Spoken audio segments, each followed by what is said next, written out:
Aujourd'hui, le monde est préoccupé par qu'est-ce qui s'appelle la guerre. Il y a qu'est-ce qui s'appelle la Russie et l'Ukraine. Il y a aujourd'hui les États-Unis face à la Chine. Et ça ne s'arrête pas avec les autres. Comprenons-t-on, est-ce que la Torah parle de ces guerres-là?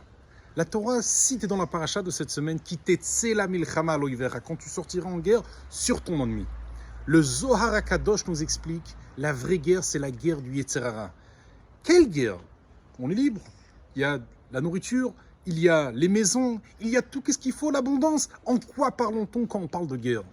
La Torah nous dit Sha'at slota sha'at krava, qui veut dire la guerre, c'est la tfila. Quand on est dans la tfila, il y a une guerre.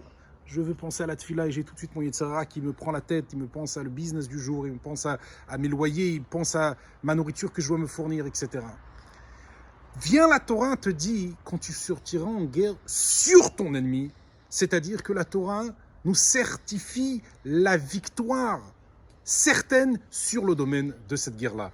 Quand un juif décide qu'il va aller vers Akadosh Baruch Hu, qu'il va, quoi qu'il, commencer sa tfila, et il va le faire bien, Hachem il donne les forces à dominer le Yetzer Hara, à penser à la tfila. Quand un juif décide que le matin il va se lever avec un modéani, Akadosh Baruch Hu il donne les forces que quand il se lève, eh bien la première pensée et le premier lever des yeux, c'est quoi? C'est le mot dernier, penser à Kadosh Baruch Hu.